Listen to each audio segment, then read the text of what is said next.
The coastline of the Arabian Peninsula looks much as it did 1,000 years ago, quiet, rugged, defined by the slow rhythm of the ocean.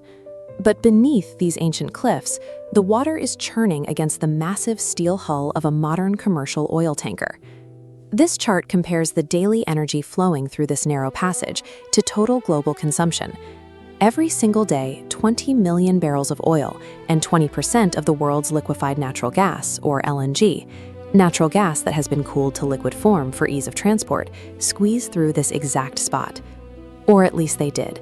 When a severe military escalation between the United States, Israel, and Iran erupted in early 2026, tanker traffic plummeted by 90%.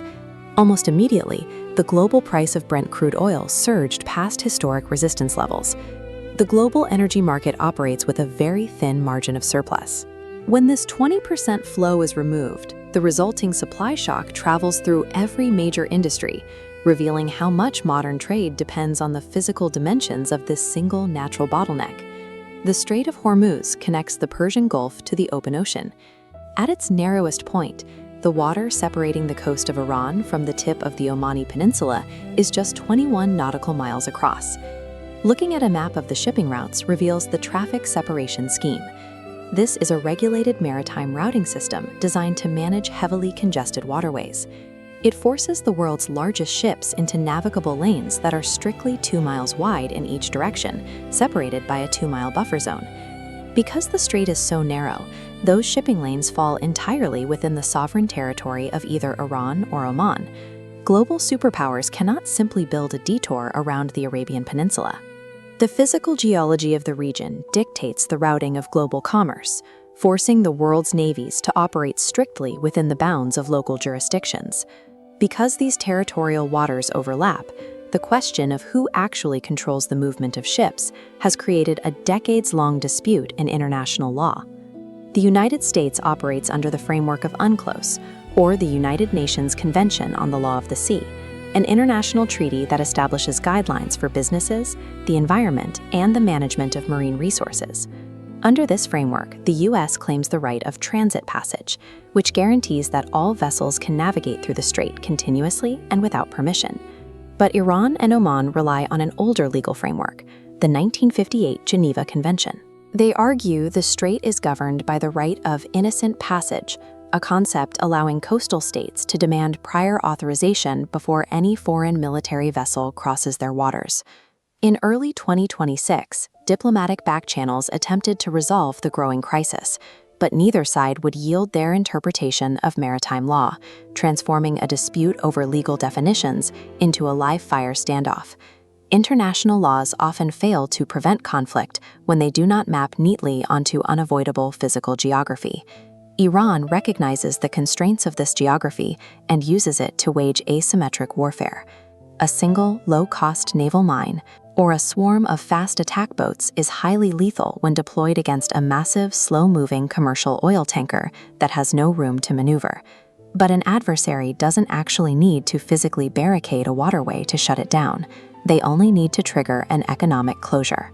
Every commercial vessel requires maritime insurance to operate. If insurers determine a route is too dangerous, they skyrocket the war risk premiums or pull coverage completely. Without insurance, ships cannot secure financing, they cannot secure cargo, or hire a crew. The traffic stops automatically. Fear and financial liability accomplish the exact same outcome as a fleet of warships. Navigating this crisis requires looking at the southern coast. The deepest and safest physical shipping lanes in the strait lie entirely within the territorial waters of Oman, giving the small nation immense leverage over global trade. Oman spent decades cultivating a role as the only trusted diplomatic backchannel between Washington and Tehran.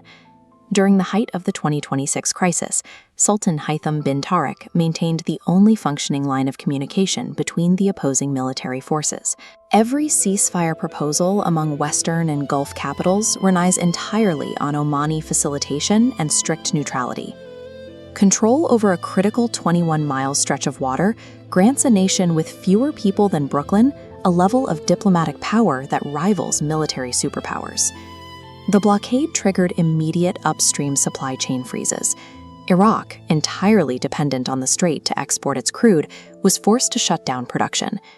Days later, Qatar suspended production at its primary facilities, effectively freezing an entire national economy built on liquefied natural gas. This visualization shows the downstream impact. The overwhelming majority of the energy transiting the strait flows directly to Asian markets. Economies like China, India, and Japan rely on this exact choke point to power their grids, leaving them critically exposed to the disruption. The 2026 crisis leaves behind a permanent economic consequence. The immense cost of deploying military escorts and the persistent geopolitical risk are now permanent premiums baked into the price of every barrel of Middle Eastern oil. The waters of the strait themselves remain indifferent to the conflict above them, rising and falling with the tide under the setting sun. Despite our vast technological networks, satellite surveillance, and globalized supply chains, civilization remains tethered to, and at the mercy of, ancient physical geography.